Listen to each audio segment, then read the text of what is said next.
Pressure.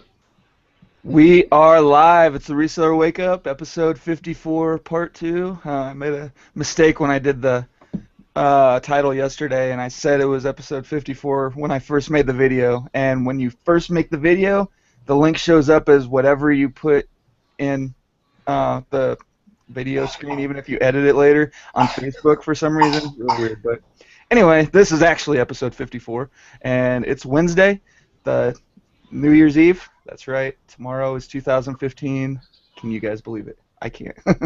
It's already. I'm. I keep saying it, but still feel like it's like 2012, 2013. I don't know where the time is going, but it's.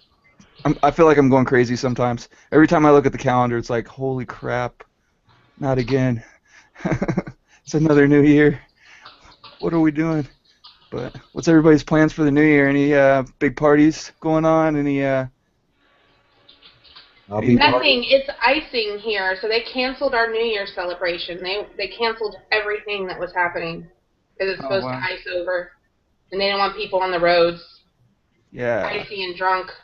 Yeah, that would be a bad thing. I'm staying home. Yeah, they rescheduled it. I'm like, how do you reschedule? They didn't cancel it. They rescheduled New Year's. Nice. So they're Yeah, just gonna do it it's gonna tomorrow night happen. instead, It's gonna happen. No, some point before February. They said. huh? Okay. What about And you, that'll be Brian? great for all the dieters that have to start over in 3 weeks. You know, they're like, that's New Year's again. Right? Right? What's up, Brian? What do you got going on? I saw a I'll be picture of Biscuit Head. You got her this weekend? yeah, I'll be partying with Biscuit Head. She's gonna be with me until the 4th, so some other things. But be partying with her, and what is it? Less than 15 hours. We'll be into 2015. And Uh-huh. my mom and brother's coming up. They should be here tomorrow or tonight, and then visit with us tomorrow and the next day. She doesn't know. Right on. No, no, no, no, no, not at all. Uh, Hi, Biscuit Head. you want to say hi to everybody? Nope, she's hiding.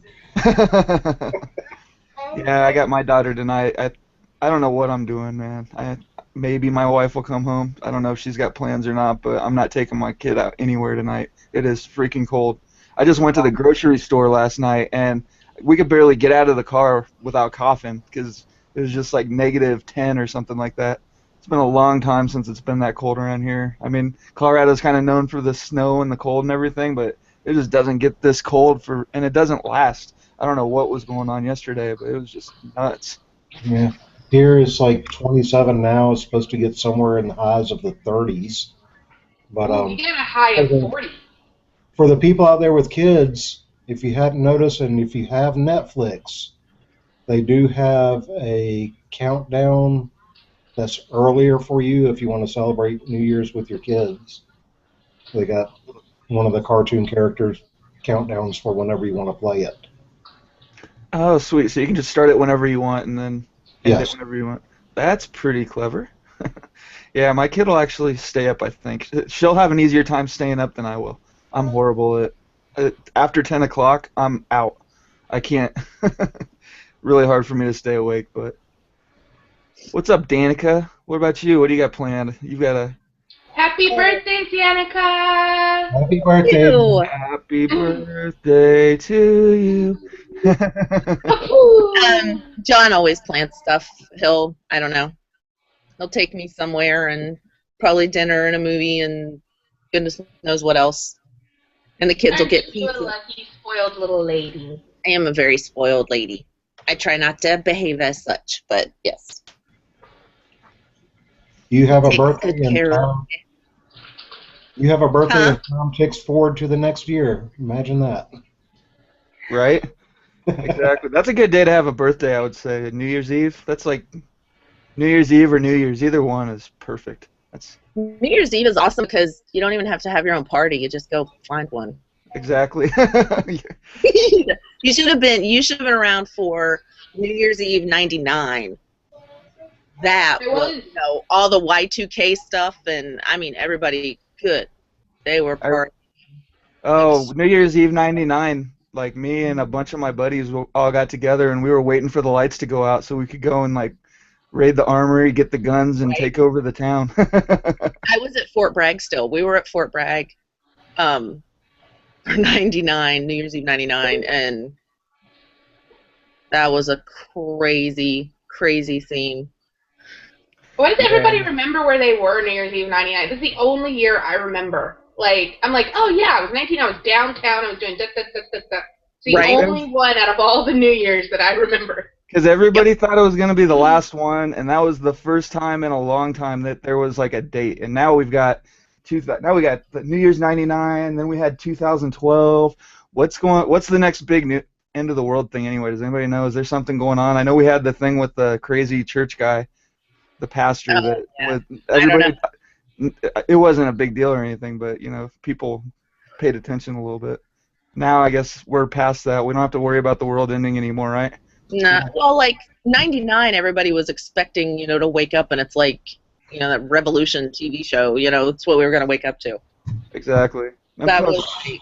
I mean, 99 is a big year anyway. Yeah, it is. What's that? I thought it was so good to go down. Do you got a leaf blower going in your background again, Brian? No. I don't know. I hear a leaf blower or a vacuum or something. Oh, it might be a printer, yeah. Wait. It's Deb! Oh my god, it was my fan on my notebook. How are y'all hearing that? Well, I don't know if everybody else can, but these are really good headphones. Oh my god, I can't even hear it. I didn't even know what you were talking about. Yeah, I hear some... Can y'all hear it? I can hear it. Yeah, I hear it. Really? Oh my goodness. It's the fan on my laptop. It's like really quiet. Okay. I thought it was a printer, you know, like a leaf blower, really? No, well, why? That's the gag with Brian. You need a new laptop when your laptop sounds like a leaf blower. Here's either a leaf blower or a leaf vacuum, train, diesel trucks that are around here. Chainsaw. I think we heard a chainsaw once. If you try to sleep in here, it's usually not happening. Right. And with Adam, it's the interstate in the background that you hear every once in a while. Yeah, let me open my window some more. Me, it's the dog sounding like the helicopter. Or it sounds like the dog's doing something else, but... Yeah, you guys all just need right. You guys just need a soundproof basement like me. I mean, I don't think... I have one, but it creeps me out. I don't like basements. I love being underground. No. Well, mine's not even underground. It's like a daylight basement with a fireplace and stuff, but... Yeah, so is mine. I mean, you can see the windows. But mine's like one of those 3/4 basements. I can crawl out the window easily, but I like it underground. Yeah, but Dave said he's going to be on in a little bit. He's just getting ready and everything, but yeah, we're going to be talking a person called Dave Gilman? That is that person called Dave Gilman, yeah, one half of the Gilmonies. I hope he gets here before I have to go and meet somebody, a business meeting at the coffee shop at 9 a.m. my time. What's 9 She's a.m.? only saying that so she can write off her latte. Yeah, no. About private labeling and stuff. And Huh. I forgot it was my birthday when I scheduled it. I was like, yeah, I don't have anything that day. Whoops. that was intelligent. I know, right? John's like, babe, that's your birthday. You know, I was like, Yeah, I do the same kind of stuff. I don't pay attention to holidays very much at all. I mean, it wouldn't if it wasn't for the other person being like, dude, that's Christmas, then I would probably schedule stuff on Christmas too. They don't faze me. I look at my phone at my schedule and I'm like, oh yeah, there's nothing on that, that spot on the, that square is open. What are we doing? Right. Yeah, so yesterday I got a message. Has anybody heard of this app or this Amazon and eBay repricing app called App Eagle? I've heard of it, yeah. Have you got any feedback from it? Like, do you know anything about it? Who the hell uses it? We'll come back to that because I can figure out who has it. Okay. Because Yeah. someone in the community does have it. I just can't think of who at the moment. Yeah. I mean, I don't know anything about it, but I got a message yesterday. They want me to try it out and see what I think of it, but I don't know. Haven't looked at it too closely. I don't know. I'm not a fan of repricers. I mean, from what I've heard, it's just I know that they can be good, but like I know Jeff Davidson used one for a little while and he didn't like it. He said his sales dropped when he started using it. But I don't know if anybody in the audience has used any. I used one when I was doing merchant fill with the books, just to make sure I was within the top. What is it, like the top few percentage of like of that book? But otherwise, I don't see a need for it. Yeah. I mean, what does it? Yeah, I can't really see myself needing it either because I mean a lot of times if I was using a repricer, then I wouldn't be getting the prices that I'm getting for stuff, you know, because I mean there are times where yeah, I mean the stuff that I'm selling, I price it up on purpose, you know. I don't care if I'm the lowest price. Like if it's a 5,000 ranking item, you know, and I get on Amazon and there's one for $10 and then the next one's 15 and the next one's 25 and then all of them from there like 25, 25, 26, 26, 27, 27. Am I going to put it up for 10 or am I going to put it up for 25? You know, and I mean, I don't even care about the repricing at that point. You know, eventually the lower guys are going to sell out and mine will get caught up and That's go my for it. theory. That's As long as it's don't not raise Amazon. the price will come back. Yeah, as long as it's not Amazon that's in stock or it's not like do you guys know how to check Amazon warehouse like if they've got multiples of something? No. Like how to check the inventory on that? If you just go to your cart and add the item to your cart. Tell us. Yeah, well, Picker Army gave me this little tip, so don't even think Nobody likes Picker Army. No, but if you go to your cart, you just add the item to your cart from Amazon warehouse and then put in like 99 or whatever quantity and then it'll tell you how many they have in stock. So make sure you take it out. Oh yeah, you have to take it out, of course. Don't be one of those people that leaves it in there because it'll put it in pending for those people for like a day. Yeah, especially if you've got like the one-click buy thing. Yeah. It's like, oh hey, I put 72 copies of this whatever in my cart, and then hey, I really want this thing too. I'll buy that and 72 copies of this other thing. Great. Right. Well, it doesn't put it in pending because it's until you actually put it through. The only way pending works is if you like put the order through and the card just doesn't work. Yeah, like you try to pay like with a card that doesn't go through. But if it's just adding to your cart, it won't. Okay, good. I just want to make sure because I had heard that before.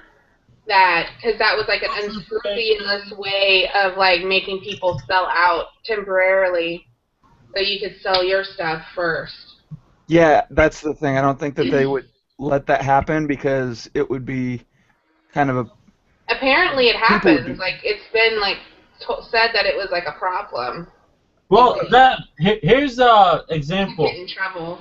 You know your radios that you had in Amazon, or that you were selling for Amazon, right?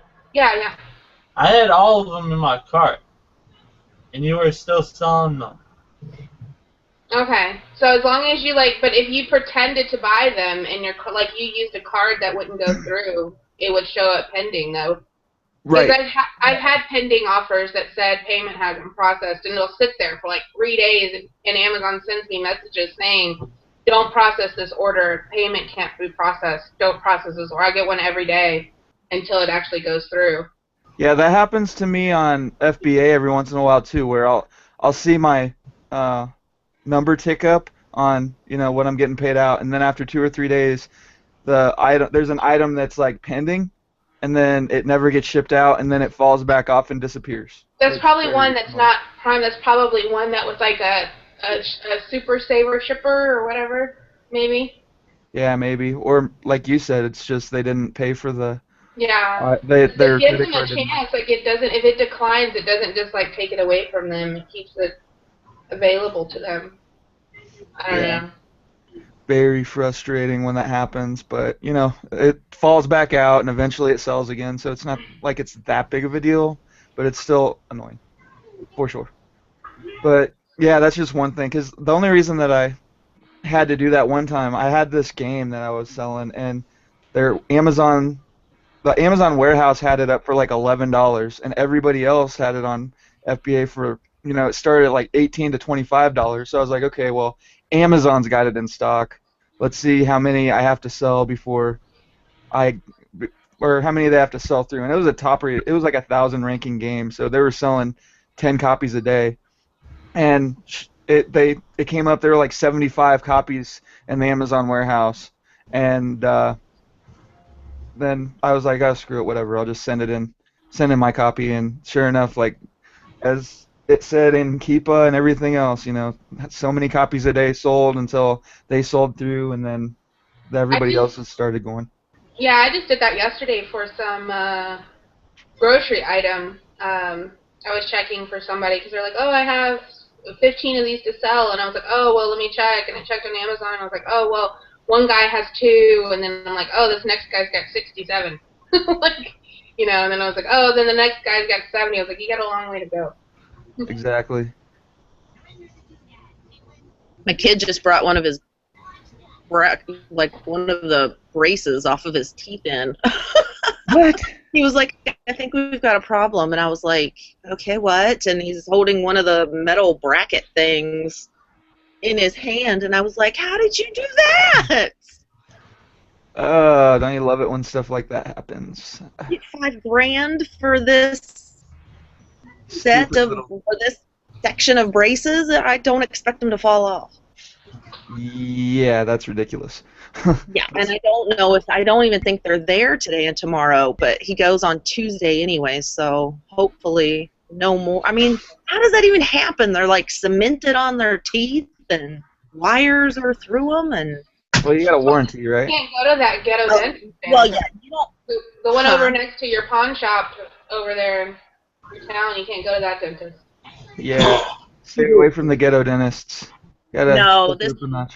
like with the orthodontist when you pay most of them, when you pay for the because braces go in phases, and you pay for each phase of the braces, and once you pay for that phase of braces, you don't pay anything else. Like, that covers all of their visits, any x-rays, any repairs that need to be made, everything.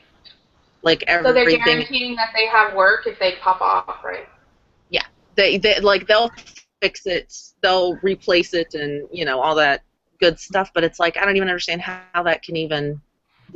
How does that happen? It's like cement and like, you know, welded in. I mean, You only need my a kid, certified union welder.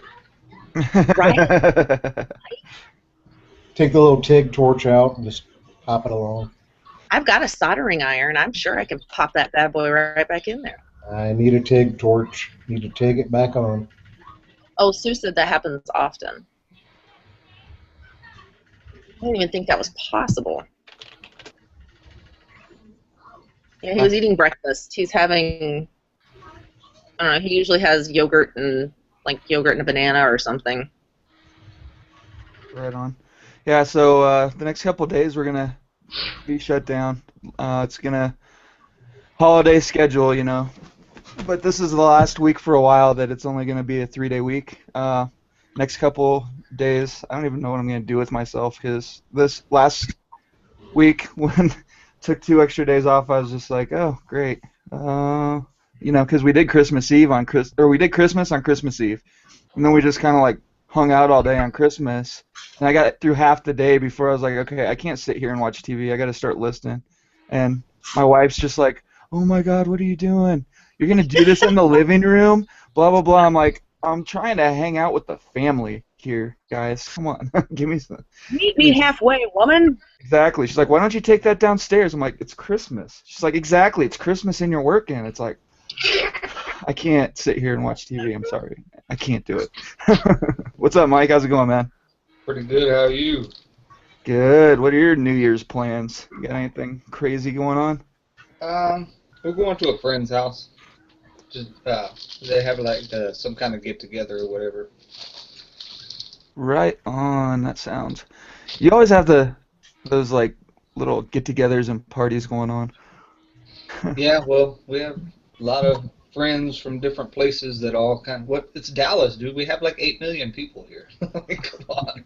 Yeah. It's bound to happen, you The know. little social butterfly picker Yeah. army. Right. My wife keeps me social. Otherwise, I would just hole myself up in the garage and just list things all day long. Yeah. Quasimodo in his garage. Right. Right? Yeah. I do Amazon. Right.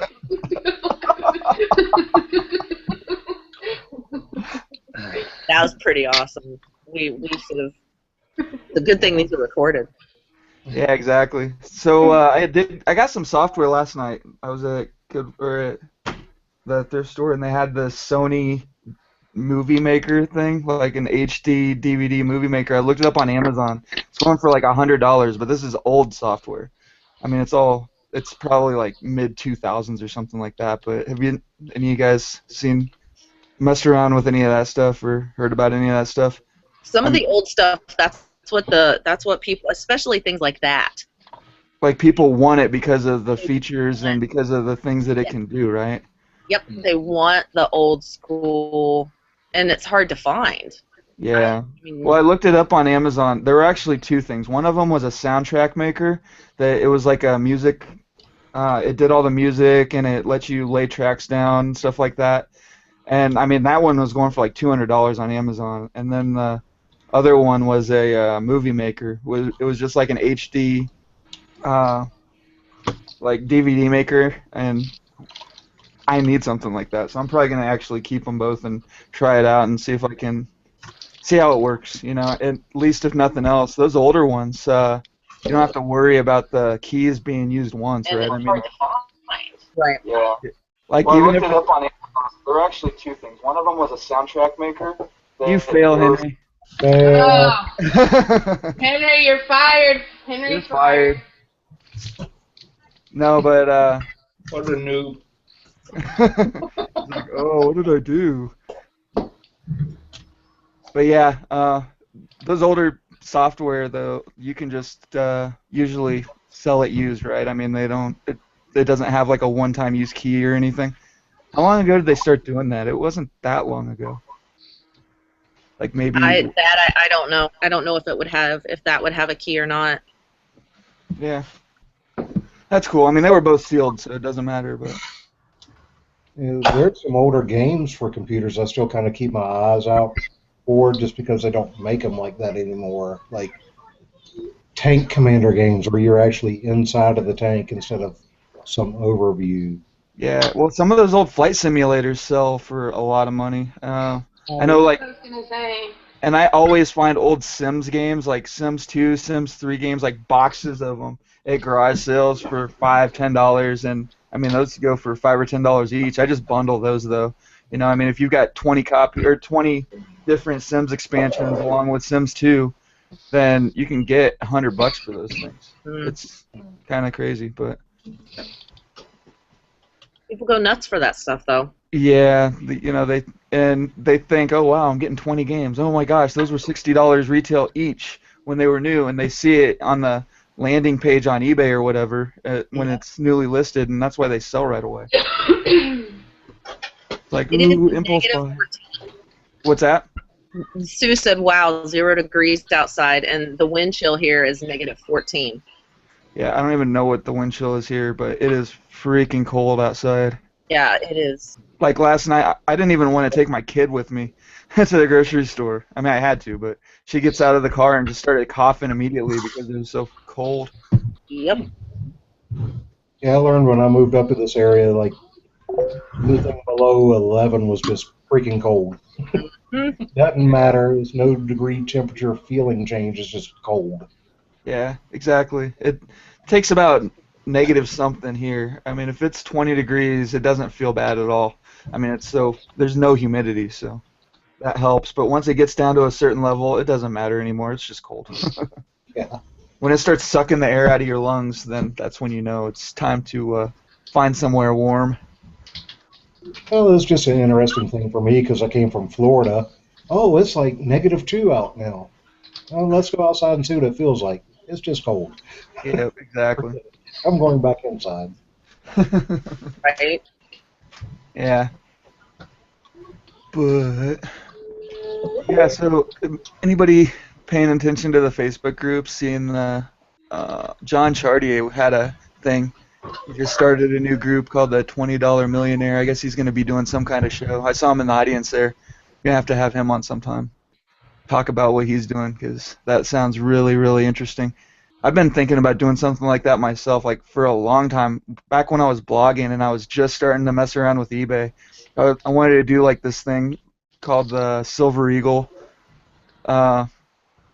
store or something like that, where I just start with a Silver Eagle and do a blog about it because, it's like one of those things everybody probably has one, they get them from a grandparent or something like that when they graduate, or people get them as gifts, just one of those things that people tend to have laying around, but thought it would be cool. And then you constantly trade it up. What was the premise?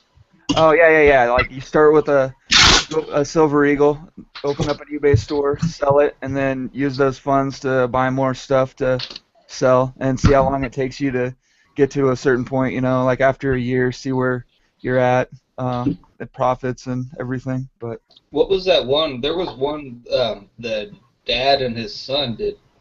Oh, yeah, the Wheeler and Dealer. I've actually been talking about them. They were awesome, man. Dude, I watched like every single one, and then they just kind of fell off. You started off with like a pencil? I was watching him too, and then he started talking too slow, and then I was like, I gotta go. My attention span is just not enough to. Yeah. So I'm just sitting there like, come on, like, and I'm just like, next, But I have him on my subscription thing. I want to watch him. I just can't. My brain won't do it. Well, I talked to Wheeler, and hopefully sometime at the end of January we'll have them on. They're interested in it, so it'll be fun if we can get those two. Well, hopefully he can get his son back into it. I know he was like kind of perturbed that his dad was kicking his butt or something like that. And he just kind of fell off after that.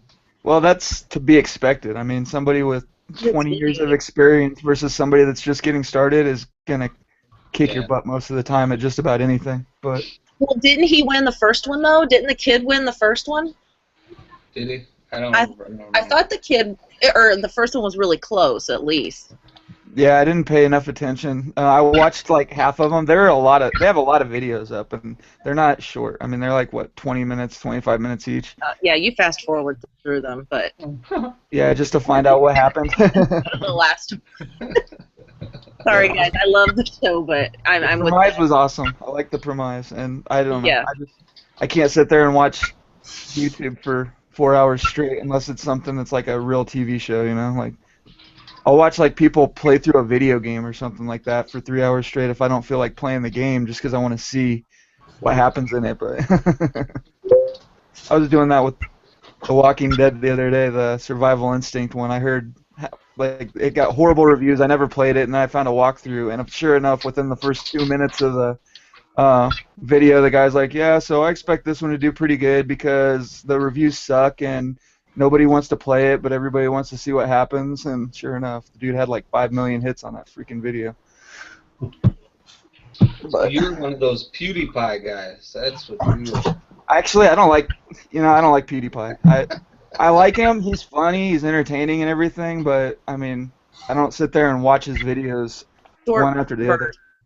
You have to short bursts with PewDiePie. Yeah, because it's not content. Like, honestly, the one that I watch is the Rad Brad. That dude is freaking awesome.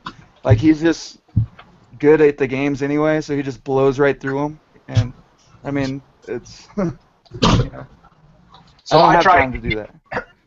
I tried something similar. The taking something small and turning it into something large, and trying to taking something the list. I tried to do it on Listia. I tried to buy. They give you free items. I don't know if anybody's used Listia. It's supposed to be free items that people don't care whether or not you throw out. and you can buy with credits. There's no actual money that transacts. It's just supposed to be Listia credits. And it was supposed to be an eBay like that, but it was supposed to be for free stuff. So I bought, I started out, tried to get there, you get free items to start out. They give you a free amount of points. So I took those free points and bought something, and then I was like, all right, now I'm going to split it up and try to sell them off and create more of these points, and then buy something more, and then buy something more, and try to constantly expand on it. And it was way too much work, and the problem with the model was they give these free points out to everyone.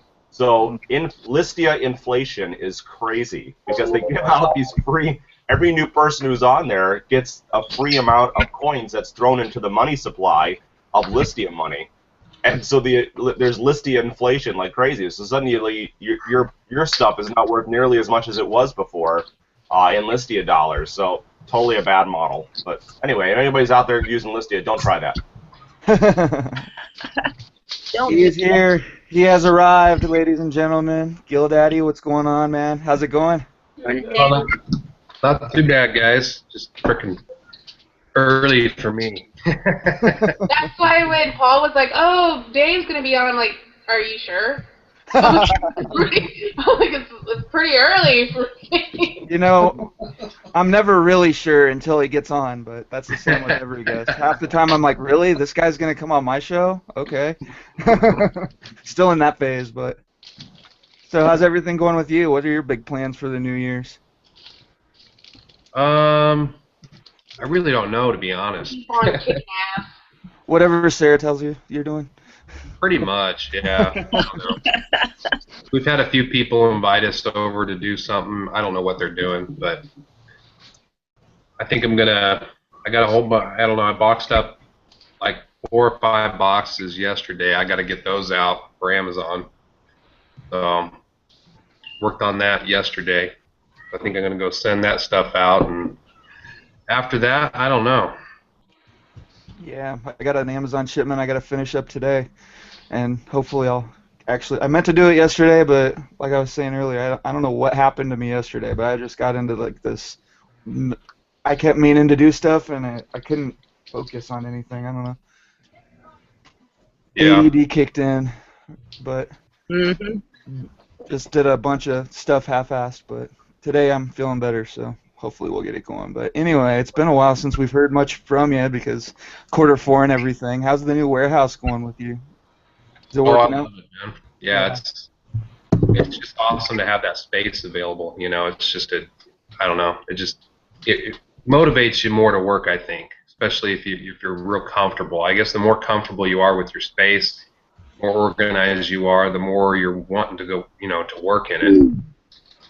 But exactly. Yeah, that's one of the reasons why I'd love to find some kind of space, just because I feel like it's too late to get organized around here. I don't have enough room to move everything around and reorganize. But if I had a fresh space to start off with and I could get everything set up the way I wanted it before I even start, then boom, just move it all in there, and then it would all be a lot easier to deal with from there. But yeah, I wanted to talk to you a little bit about that, and like how your Q4 was, and what you think you're going to be doing going forward as far as like eBay versus Amazon, how your private labeling's going. Got any more plans for that, or if you're just kind of sticking to what you're doing, or do you have like a brand or anything that you're thinking about building up in the future? But yeah, now do you have employees at your warehouse, or is it just you and Sarah? Well, right now I do. I have one kid that he's been kind of like a nephew for me, but I told him to come on down, and pretty much I said, well, I'll put you to work, but I'm not sure how much I'm going to pay you yet until I figure out how much you're worth. And he was really quick to catch on to everything. He's like 20 years old, but I give him $10 an hour. And it's really not that bad. I mean, it's not that much money. I mean, especially how fast the kid is. I mean, I really didn't have to tell him much. I kept checking on him like, hey, you know how to plug this in? He's like, yeah, just go. I got this. Don't worry.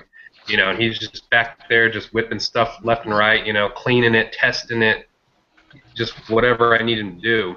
And it was just once I got spoiled with that for like 3-4 days or so, I'm like, yeah, okay, this is gonna be nice. You know, it's Yeah. just he So helped me with the Amazon order yesterday, and well, Sarah's been sick, you know, so right. it was just me and him down there, and I'll tell you what, it was nice. I mean, between using ListD to just zip stuff out, you know, scan, just pick a description, go, label spits out. I'm like, here you go, and he basically takes the item, he grabs the label, he puts it in a bag if it needs to go in a bag, he wraps it if it needs to be wrapped, and then I had all my different boxes set out with the labels for which warehouses they go into.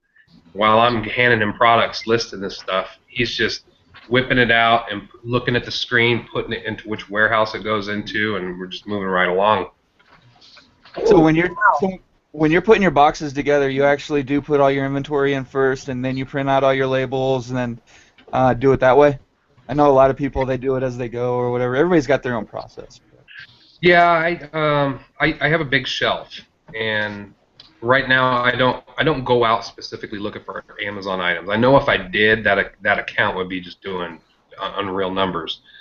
But you know, we usually go out, we look for eBay stuff, we look for Amazon stuff.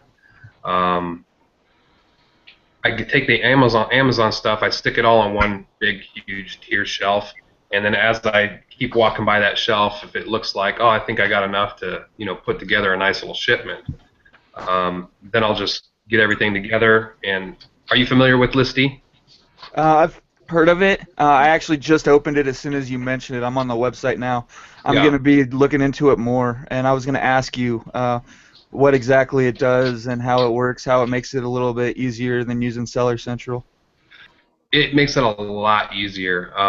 If you haven't tried it, I recommend trying it. It has a 2-week trial, and I don't think they need any payment information to start the trial. You just start it up, you can start using it, and when your time runs out, it's like, hey, you got to start paying for it. But it's about 30 to 60 or something like that dollars a month, somewhere in there, 30, 40, 50, 60. Really, the only difference between like the Elite version and the Pro is that the Pro version allows you to replenish your inventory, which I don't know why they do it. I'm kind of pissed off that they do that. I'm thinking about messaging them and asking them if they can just give it to me for free if I mention it on my channel or something. You're like, because I love the program, I believe in it. It's just, yeah, I mean, but it's not that much money, especially if you're putting together like 3 to 4 items, you know, 3 to 4 shipments a month. The amount of time it saves you and the headache, I mean, it is totally worth it, man. It's just basically as you use it, you build up a database depending on the category of your description. So like say you list a CD, you scan a CD, you pick, it shows you, boom, right on the screen, right after you scan it, it shows you this is what's going for an FBA, this is the condition, this is the merchant fulfilled, almost like looking at like Profit Bandit or something. And you could just click on it to match their price, or you could type your own price in and hit next. Once you do that, another screen opens, and it's got basically 3 sections. Well, you pick your condition, and right when you pick that condition, another middle section highlights up, and it has all your pre-recorded saved descriptions for that condition for that type of item, and you just highlight it. And if it's just a unique item to where you didn't save a description, you can manually type in your own on the side. But after you do that, you just hit done, and it'll print out your label right there automatically. And then at the bottom, it keeps this list going that's all color-coded by which warehouse it's going to. So you would know at that instant exactly which warehouse it's going to. You just throw it in your box and move on to your next item. And then when you're all done, you submit your entire inventory to Amazon, and it creates the shipment for you. Wow, so you don't have to, like right now, like I said, I'm just using Seller Central. I'm only doing 40, 50 items at a time. But I am doing one a week, and there are a lot of headaches involved, especially now that I'm starting to do like replens and stuff like that, because they don't make it easy to find that stuff, and they make it kind of convoluted and confusing when you're trying to go back and find an item that you've already had in there. You know, like if you go to your manage inventory screen, all they give you is the SKU. They don't give you the freaking name of the item. You know, I know. they put the price on there, but they don't put the name of the listing. It's like, really? I mean, how difficult do you guys want to make this? But yeah, Yeah. I'll look at Listy today. That sounds like something that I need to look at. Now, you were saying that when you're out there sourcing, where do you source for most of your items? What kind of stuff are you looking for? I mean, you're not a retail arbitrage guy, right? I mean, do you just do that? Do you dabble? But how do you usually do it? My private label is like my retail arbitrage, I guess, for most people. You know, it's just it's just a lot of money investment. You can make a lot of money, but you do have to put a lot of money into retail arbitrage. So I don't do a lot of it, but I do always look, like kind of like everybody does. You know, but usually when we go out sourcing, it's of course, you know, everybody knows we do the outlets. We're like the outlet gods, I guess. But we do a lot of that, and that's really cool when you find Amazon items there, because you pay very, very little for them. But of course, if I'm not satisfied with the outlet haul, I'll stop at thrift stores. And of course, just like every picker out there, everywhere you are, you're always just noticing. You see something that says clearance, you're like, ooh, what do we got here? Right. The last time I was at the outlet, they did have a framed picture of you guys above the door. Yeah. Well, you guys are the reason I went to my first outlet, and I mean the stuff that I found was pretty ridiculous. But the only problem I have with the outlet is I get way too much crap when I go there, and I mean it's all good crap and it's all stuff I can sell for good money, but you know I get so far behind and I start to get buried when I use the outlets a lot. So I kind of stick to the thrift stores just because, first of all, they're closer, but second, because it's easy to get buried and it's easy to get behind on your listing and stuff. But I'm at the point now where I need to get back to the outlet because I don't have much more really high dollar stuff to list right now. But I've been sticking to pawn shops. Pawn shops have been good for me for Amazon stuff. Oh, really? Yeah, like really. I mean, I'm not paying $2 for something that I'm selling for $100. I'm paying $10 or $20 for something that I'm selling for $100. But you know, if you can walk into an outlet or walk into a pawn shop and pick up like 10 Wiis for $20 each, and then you know you get them home and half of them have games inside that are worth 20, 30, $50 sometimes. Yeah. Then you know you get $140 a piece for them. It's like, oh well, yeah, it's not the huge investment. It's still less than retail arbitrage for me, but yeah, I mean, I don't know. Retail arbitrage, I still just I can't get myself into it, and the online arbitrage especially. I mean, it's like you see these deals get posted, and it's like, oh wow, this thing's $50, and you can sell it for $90, but you've got to order it. It's got to come back to your house. You got to slap a label on it, send it back out to Amazon, and you know to make any money on it, you got to buy 20 of them, and by the time you're done, you know, I mean, it could be 2, 3 weeks, a month before you see the money come back. Meanwhile, you could walk into a thrift store and pay, you know, $5 for a VCR or a DVD player and flip it for 50, and do that 20 times in a week. It's like, I don't know. You really have to be able to pour a lot of money into the retail and the online arbitrage to be really successful. But so you're saying most of what you're doing is outlet. How often do you go sourcing? Right now, not really that much. I mean, of course, it's the holiday season too, you know. Right. But when it's not the holiday season, we're usually out 2, 3 times a week. Just depends on what we feel like. I mean, because you know, our private label products it's just so much money to be made there. It's almost sickening when I don't do it, you know. But I kind of try to have a mixture of everything, just because I really enjoy doing that. You know, I enjoy going treasure hunting. You know, it's like finding scratch tickets all day long. That's what I always compare it to, because I don't know.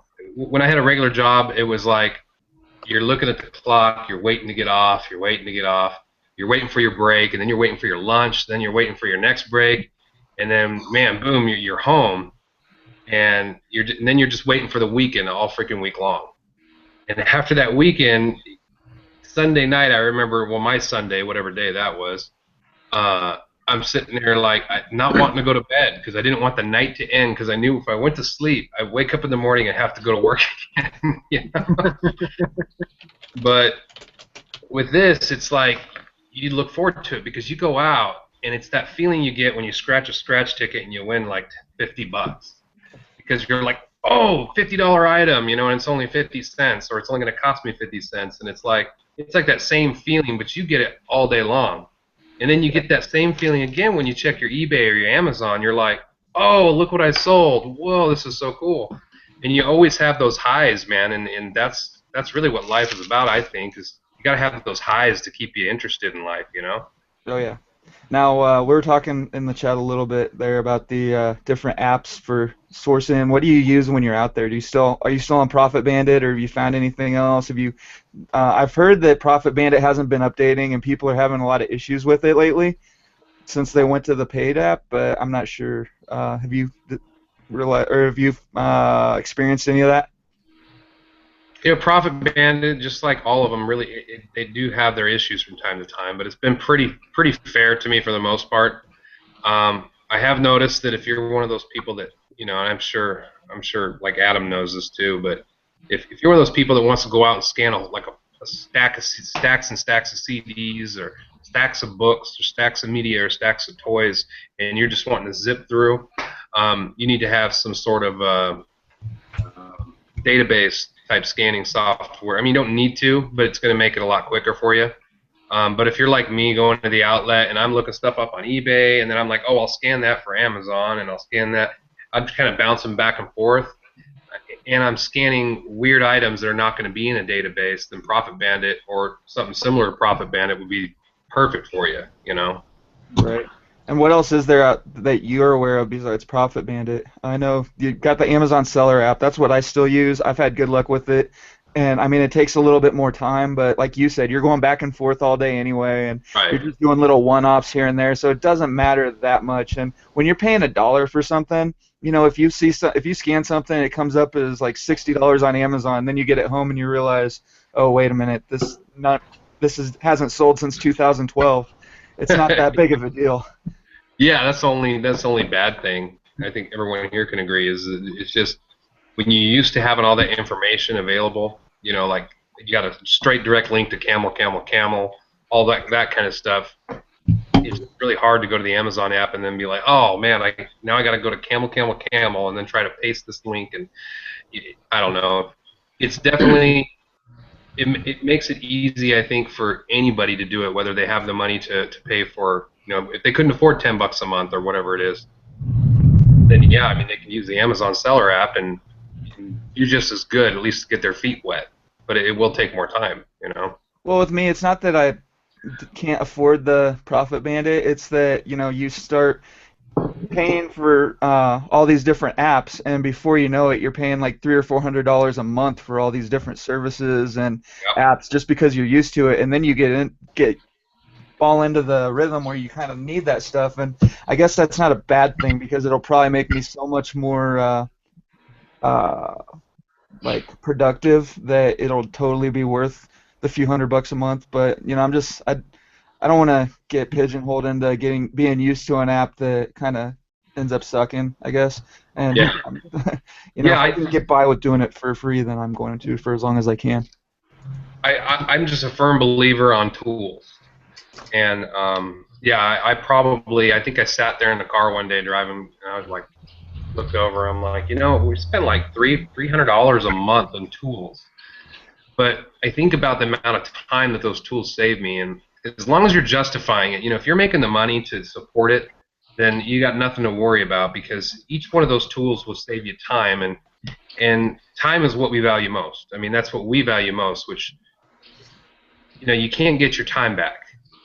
So it's like the more time you have during the month to make more money, then you'll make more money. If you have a tool that you pay $30 a month for, I mean, if you really sit there and think about try to justify that cost, figure out how many hours it saves you a month. And if it only saves you an hour, you might not want to spend $30 a month on it. You know, it just depends on how much your time is worth, I guess. Yeah, exactly. I mean, I just got to get out of the habit of I don't know. I guess most of it is just that I've don't know how much time it'll save me, so I haven't put it up and started doing it yet. But I'm going to. I just need to find the right one. Scam Power is the one that I'm looking at the most closely right now. I don't know. Have you had any experience with Scam Power?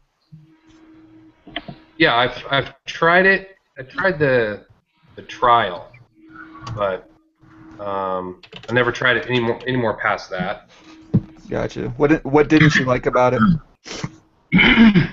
When I tried the trial, I was pretty much looking for. I was using Profit Bandit, and I mispriced a whole bunch of. Didn't misprice, but when I looked them up, I thought they were worth more than what they were worth. They were video games. And because the video games were telling me that there was like 0 sellers on Amazon, and that everybody else is selling them for $2-3 on Merchant Fulfilled. So I'm thinking, oh, $15, maybe even 20, maybe 25. If there's no other sellers on there. And then I went back in because I put a video up, and there was a whole bunch of people saying, no, I think you were pretty wrong on some of those games, man. And I hear it all the time, so I'm like, whatever. And I've seen like 2 or 3 people that I've seen, they comment a lot of my videos say the same thing, and I'm like, oh, wow. So I went and looked, and sure enough, when I check Amazon, there's like a whole bunch of sellers selling them for $5, $6, $7. They were a little off because most of those people were selling discs only, so I was still in the money, but I was saying they were 15, 20, 25 when I was realistically looking at maybe $10. I have a question. Has anybody noticed on the Amazon seller app when you scan something, the initial price it gives you is not the price that if you actually click on the stuff, like if you actually click on all of the sellers, then it'll jump up in price, like significantly, or jump down in price? What's the deal with that? What is it showing us initially on that beginning page when you first scan it? I don't even know. I just click on the item every time now because of that discrepancy. I just look at it like when they bring up. I know what you're talking about, where you scan something and there's like 5 different things that show up, and then it says this from this much, this from this much, and this from this much. I just click on it and see what it actually says because it's always weird like that.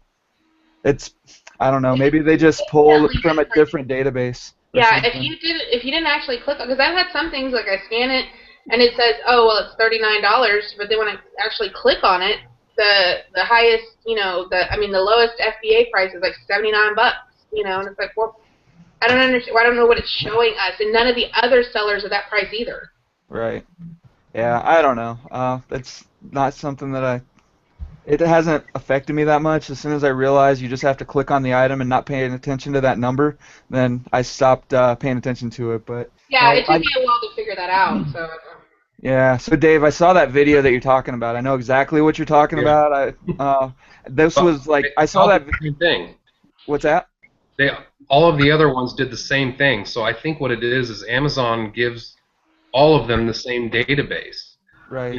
Everyone's a little different, and some might have hiccups where another one might have a hiccup and doing something else. But for the most part, those same exact games I would scan with Scam Power and a seller tool, it would give me the exact same information. And when I emailed them, they all had the same answer. They said, "Well, we can only give you what Amazon gives us. So if Amazon has given us those numbers, as far as for those games, then that's the same stuff everybody else is getting, and it's Amazon's database, not ours." Mm-hmm. Yeah, but one thing that I did notice, though, like when I was watching the video, before you even started putting the little titles up, I was like, what is he talking about? There's no way those are worth that much, because I knew them off the top of my head. But then, this was before I started doing FBA, okay? Now that I've been doing FBA, it's ridiculous how much more stuff goes for. I mean, games that I've never, like, $5 games, I'm sending them to FBA and getting $15 for them.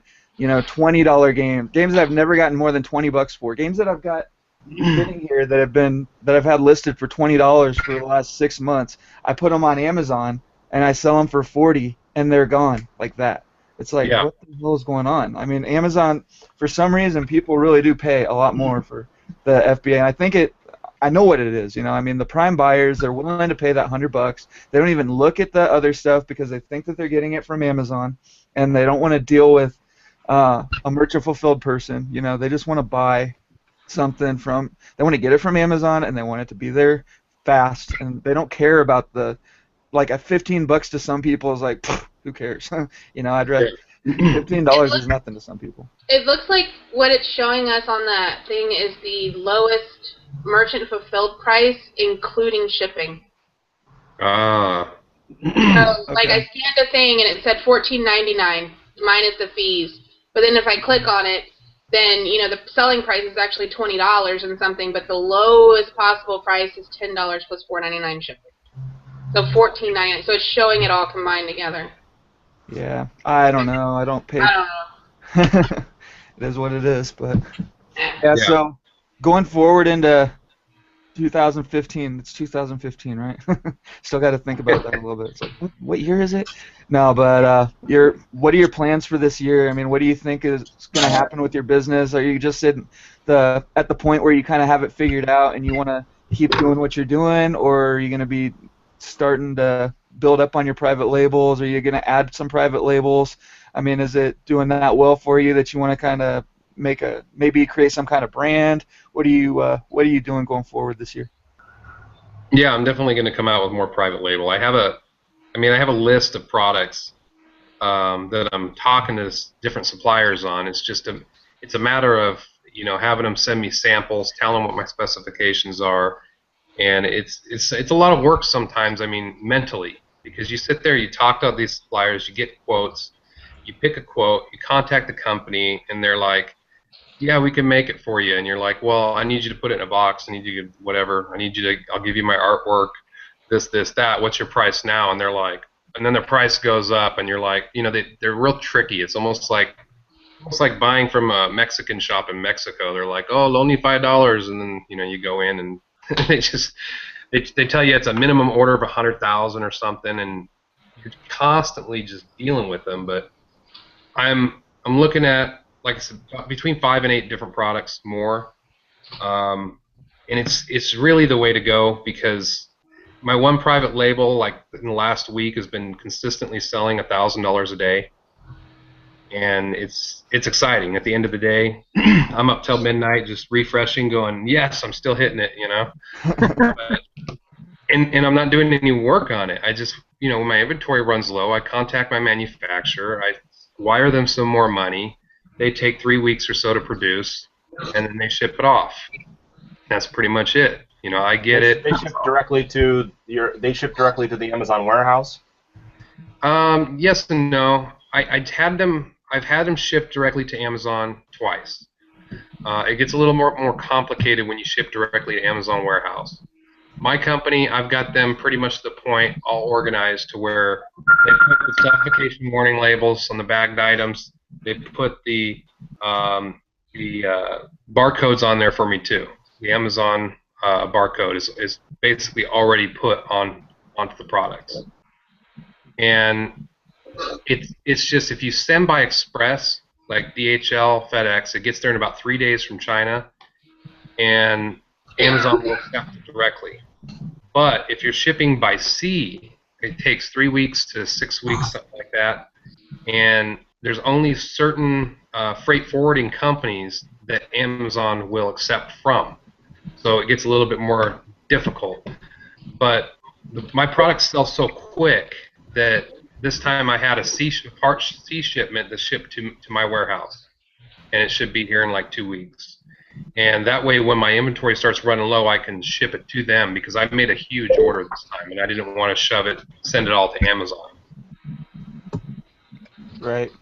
So do you mind talking some of the numbers as far as like the kind of volume you have to buy to get your orders in, like some of the stuff that goes into getting started, like as far as you said just getting everything set up. I mean, the number I've heard is like costs about $2,500 or so to get rolling with a private label, and then you have to buy your inventory and everything after that. It really, really, really just depends on what you're trying to do. For example, say you find a kitchen utensil, and you're like, yeah, that sells really great. There's not a whole lot of competition. The competition at the front of the list has crap pictures, crap descriptions. I can definitely compete against them. And it's a very niche product, that you're always looking for the niche products, because in the advertising, the pay-per-click Amazon campaigns are a lot cheaper if there's less people in there paying for clicks. But if you pick a product, you contact the manufacturer. Now, most of the time, you always want to shoot. Don't try to be an inventor. Don't try to invent your own product, because then you're gonna have to market it and get it known. You want a product people are already searching for, already looking for. It's so much easier. But manufacturers already making this product. They already have probably 2 or 3 different quality standards, depending if you're dealing with stainless steel or plastics, silicones, all that kind of stuff. So once you get that all figured out, if you want them to put it in a packaging with your color artwork on it, all right, most of the time they're gonna up their minimum order quantity, because a lot of times they get their packaging from another manufacturer, and their other manufacturer has like a minimum of 1,000 pieces or a minimum of 2,500 or 2,000. So they'll tell you, oh, if you want color packaging, we need minimum order quantity of 1,000 now, and you say you only want 500. There's ways around that. You can say, hey, what if I buy 1,000 of the packages, and we'll just stick with the 500, and then you guys can keep the other 500 packages on hand for me for my next order. And a lot of times they'll work with you to make it cheaper for you to get into it. If you want them to logo an item, their minimum order quantities a lot of times will go up with printing or laser etching or whatever. So if you want to get into an item really inexpensive, really, really cheap, the best way to do it probably is to have generic packaging, and don't put your logo on your product to start. Just say, I want this product, yeah, and maybe get a sample, make sure it's good quality, or you can even send these manufacturers a sample of what you found to be good quality, and they can say, yes, we can make this for you. And then what you do is, you don't want people hijacking your listing because they're going, hey, there's a generic listing. There's no logo on that. You can have your picture person, which I have a picture girl that I use for my pictures. You can have her Photoshop for you, or if you think you're really good at it, you can do it, but I suggest paying somebody else to do it. Photoshop your logo on the product so that nobody's going to hijack your listing. They're going to see specifically, oh, that has their brand name on it. I can't sell under them. Then what you do is you give that picture to your manufacturer and say, I want it placed just like this, and give them the artwork. Once you get bigger, once you make more money. So there's ways to cut your costs, and it really just depends on what you're getting, Yeah. Now, I mean, most of the private labels that people are getting into, they're not. People aren't making like convection ovens and Blu-ray players and stuff like that, right? I mean, it's really simple little stuff like just like you said, maybe pliers or a screwdriver set or a spatula set or a wooden spoon set, or I mean, even like getting into stuff like pots and pans is probably a little bit too complicated and just not worth it, right? Right. Yeah, they're big, they're bulky. You're looking for lightweight items that aren't real complicated. If you want to get into real complicated items like little Bluetooth this and lots of Bluetooth stuff, but little electronics and things like that, you really have to have a lot of money to do it, because you need to really, really make sure that you're getting a quality product that not 10% of them is not going to be dead on arrival and stuff like that. And you don't even want that headache. It's so much easier to have just something that sits there like a coaster or something, a set of coasters. Put them under a coffee cup, and you see that they sell real good, and you see that there's very low competition for it, and then you sell them. Right. Now, have you looked into Made in the USA private labeling at all yet, or are you just sticking with China for now? I've heard a lot of people bringing up the USA thing, and I've heard of people trying to get into it. I just don't know how feasible it is with the price competition and everything, but from what I understand, China's getting more and more expensive. They realize that more and more regular people that they can actually kind of screw over on the price for stuff, I guess, are getting into the game, so they're just raising their prices. Yeah, and that's why that's why you really got to research. There's still a lot of good factories out there that still have really good pricing, but the problem that you think you're running into is there is a ton of middlemen out there that pretend like they're manufacturers. And they're the ones realizing that, the Americans are buying this stuff. I could just be a middleman because I know the actual warehouse or factory, and they'll sell you lower minimum order quantities at a higher price and just go to the factory and get it, send it to you. But USA made stuff, I haven't looked a lot into that, but there is certain things, like supplements. If you get into supplements, which I've said it before, I've gotten into supplements and I didn't like the game. It's just so much competition. If you want to pay for clicks, these people are paying like $15, $20 a click for a supplement just to be on top. Wow. And it's just, you got to have, and what I've heard some experts say is that you really have to have 100,000 or more to really start just one supplement to be able to compete with the big guys. But there's a lot of USA companies out there that are willing to put your label on a supplement and send it to you. Right. Yeah, the supplements are not something that I think I want to get into anytime soon because I've heard the same type of thing. I mean, I don't even like walking into GNC to do retail ARB just because of that. There's so much competition, but I mean, you can find good stuff, but it's more along the lines of $30 for paying $30 for $70 items type of thing.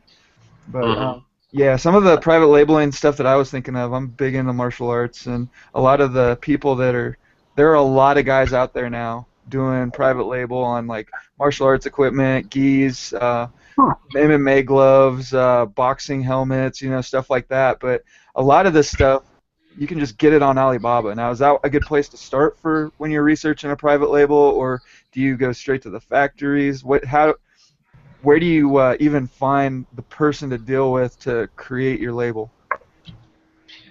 Yeah, Alibaba is really good for China stuff, but there is USA companies on there and other countries too. But a lot of the USA stuff is a Google search will do it too. Just type it in private label and just really, really researching hard in Google. It seems like the China manufacturers are really easy to find, but the USA ones are a little harder to find. A lot of them don't advertise on Alibaba, but I know if there's somewhere close to you, somewhere close, a company that manufactures something or that does private labeling, a lot of people talk about how that's how they have their in because they're so close. You could just go down there and pick the product up. It saves you a ton on shipping and all that stuff. But that's a lot of the USA stuff that I've heard of. It's somebody that's got their foot in the door or they're close by, they live in the same city as a manufacturer, things like that.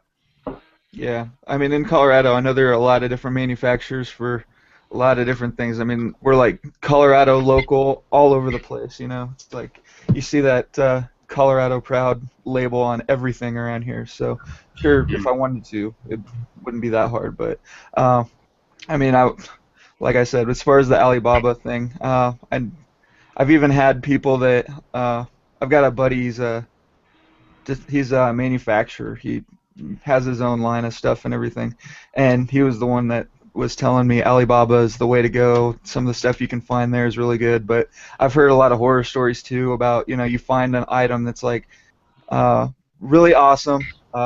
It looks like something that'll sell for a lot or whatever, but then you end up getting it all set up and some other company comes along and is like, hey, we have a patent on that, cease and desist, or pay us a lot of money, or whatever. Have you heard about any of that happen, or is that why you try and stick with the simpler stuff? I mean, you're probably not going to get that with a spatula set, right? I mean, that's more into more specialized type things. Yeah, it's exactly what it is, really. It's just, the simpler the stuff, the lower chance that somebody's going to have an issue with it. You see people saying lifetime guarantee. People like guarantees. They like lifetime guarantees. And if you have a somewhat decent product that's something simple, like something that mashes potatoes, you can put a lifetime warranty on it, and the chances of people actually taking you up on that guarantee is pretty slim, Because it's going to be 2 years down the road, and they're going to be like, didn't this thing have a lifetime warranty? I'll forget about it. People are lazy. They don't want to do it. They don't even remember where they bought it from. Yeah, sellers know that. That's why there's so many people on Amazon saying lifetime warranty. Yeah.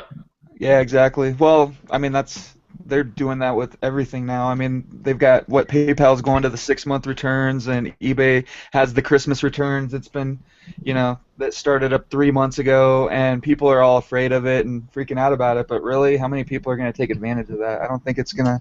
I think the people that did go ahead and opt into that stuff are going to be talking a lot about how much happier they were with that 5% reduction in their eBay fees than the people that just didn't have the returns. But yeah, so anybody else have any questions for Dave on the panel? I know Adam, you're talking.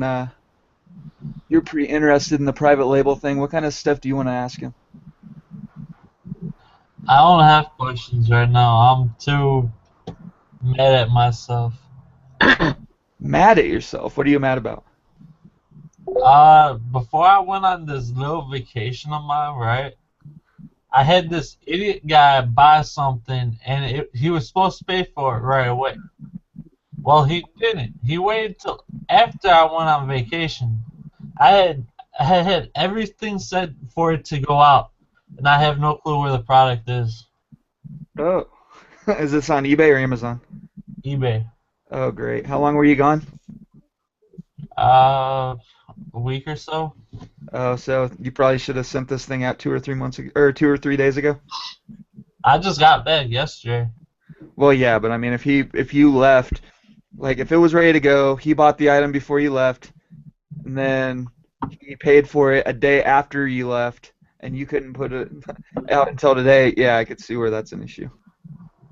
I don't even understand how people get that where they don't have to pay, because anytime I try to buy an item on eBay now, they've got the instant payment thing where you can't even commit to buy it without purchasing it right there on the spot. And that's what all my products are. They got to commit to buy it, and somehow he got around this. I don't know how. Yeah. So, there's a question in the chat, John. Well, it's not a question. He was mentioning that once you get everything set up, it's pretty boring and it's just stock levels on the private label stuff. Is that pretty much what you're experiencing now? Like it's kind of autopilot once you get it rolling? Yeah, I mean, yeah, that's pretty much it. I mean, it's autopilot. It's a lot harder than you think to maintain inventory, especially if your item starts selling. So first you got the problem of finding a product. Once you find a product, then you do your research diligently. You put it out there, and you're like, yeah, this should be enough to get me started.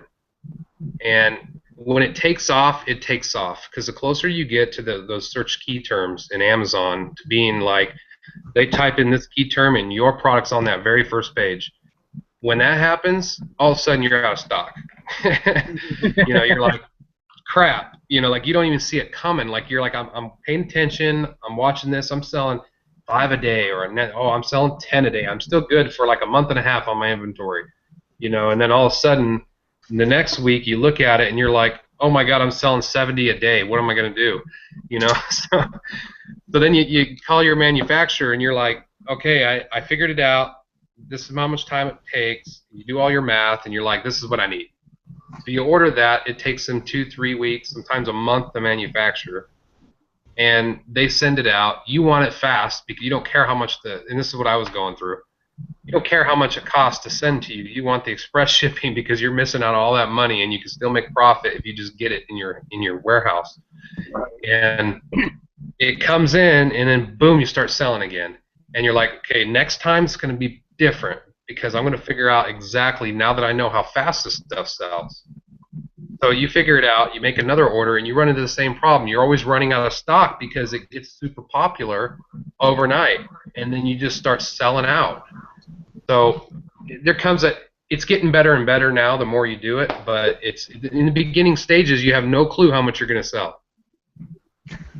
Yeah, so I'm sure $1,000 a day isn't very boring though. No, it's not boring, man. It's not boring. It's seriously. I always check the Amazon seller app, man. Yeah. It sounds awful. I don't think I can ever manage to just $1,000 a day. Right. Yeah, I would say it's not like going out and finding items and treasure hunting. No, But and that's why we still do it, from time to time. But it's nice to not have to rely on that anymore for income, because now we can just kind of do it for fun. To not have to do it, but just do it for fun is just really cool. Now, do you run into the problem with the stock issue? Like when you run out of stock, do you have to worry about when it finally, like, staying out of stock for too long and then dropping back off of Amazon, where that's why you need to get it back into stock and start selling again? Otherwise, Amazon is just gonna kind of shut you back out and you have to start all over again? Or is it set up like once you have it dialed in, you're good? It's always a worry, but here's what I found is if you have your copy right, your sales copy right, you got your pictures right, you got your keyword placement right, and your bullet points and your title.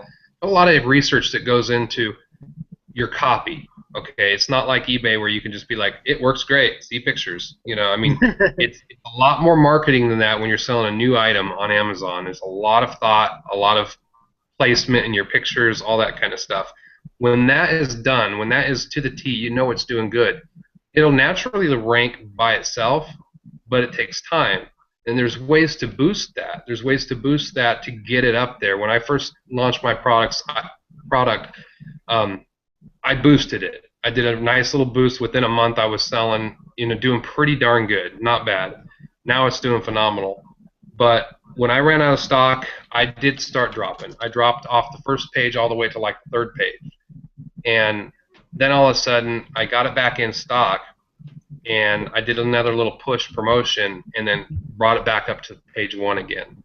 And then when my best sellers ran out of stock again, this time, I just threw them back up because I'm like, obviously it's going to happen. Within 2 weeks, I was boom, right back on the first page again because I was never that far away. Mm-hmm. But if you're selling supplements and you go out of stock for 4 days, 10 days, man, you're gone. You just disappear. Right. So you really do have to. It's better to have it set up so that when you're working on your private label, you want to be able to manage it straight from the get-go to stay in stock. But the problem is, what you're saying is, you never know when you're finally going to hit and get in that spot where you are selling out. Because how long did it take? Okay, here's a question for you. When you first got started with your private label, you first got your inventory in there. How long did it take you to start actually selling and getting views on Amazon? What did that take? That was pretty instant. I mean, like I said, if you find a niche where you can advertise, Amazon's got their pay-per-click campaigns. So when somebody types in a keyword, those things you see a sponsored ad on the side, those are your pay-per-clicks that you can set those up pretty easily. And you put up, just like Google AdWords, you put in your max amount that you're willing to pay per click. I have mine set at like $10 a click. Now the only reason why I put it there at that category is because I know I'm going to kick everybody's ass as far as I'm paying the most. So my product's going to show up, not yours. Now, if I go in there and check it, I'm actually paying $10 a click. I take it off real quick, But if it's a very small niche, like say there's a fetish out there for picking toe lint, and you come out with a toe lint picker, you're only going to reach a small percentage of people out there. But the good thing is that it's a very small niche. So fine, I'm canceling my order with my supplier today. Thanks for outing me, Dave. Yeah, I know. I knew I heard it from somewhere. But if you have lower competition, you can pay for those clicks, and you can be on the very first page, and you can be paying like 3-4 cents a click. I mean, cheap. I mean, I looked at my campaigns recently, and I've paid like $80 and sold like $5,000 from that $80 in advertising. Wow. So just because you have it, right? So just because you're willing to pay $10 a click doesn't mean that they're going to charge you $10 a click. It's a bidding system where, like, if the next guy is only paying 50 cents a click, then you're paying 51. Even though if somebody else comes along that's like $9.95, now you have to pay $10 a click, or even. I think it's dependent on how many people are willing to pay at that price. Okay. If I'm at $10 a click and the other guy's at $10 a click, I think all it does, because what I've noticed is it'll rotate them. Okay. I think it just rotates them. I think if a lot of people are at $10 a click, then they're going to start charging $10 a click. But if there's only a couple people, he can have $80 a click on his, and I could have $10, and I'd still have the #1 position because there's only 2 of us. You know, Right. so I'm pretty sure that's how it works because I played around with the numbers because sometimes his stuff would pop up, and sometimes somebody else's stuff would pop up, and sometimes my stuff would pop up right there on the first page. So it didn't matter how much my max was, and I put some pretty ridiculous numbers just to see what would happen, and it still rotated. So, Okay. and it still always said I paid like 3 cents, 4 cents, 5 cents, maybe 10 cents at the most per click. Right. And so basically all that, what we're talking about here is how much you're paying Amazon to put your ad on top so that when somebody clicks your ad, you pay Amazon like 5 cents or 6 cents for the click or Right. whatever? Okay. But Yeah. you need that advertising when you're private labeling because what that advertising does, if anybody's familiar with like internet marketing, is it gives you intel. It gives you information on your listing. It tells you how many people are going to your listing and how many people are buying percentage-wise. It tells you all these different numbers that you need to know because if you only have 5% of people that are looking at your item and buying it, you're doing something wrong. There's something wrong with your pictures. There's something wrong with your bullet points. It's all advertising. You're selling them wrong on that page somehow. You need to have like a 20 to a 30% sell rate. And with these click advertising, even though you're paying for clicks, you're getting some sales in the meantime. And if you're lucky, you're paying very small amount for these clicks, and you're actually making money from the campaigns. If you're breaking even, it's still good because for one, it's ranking you, but two, you're getting that information to see how your listing is performing. Right.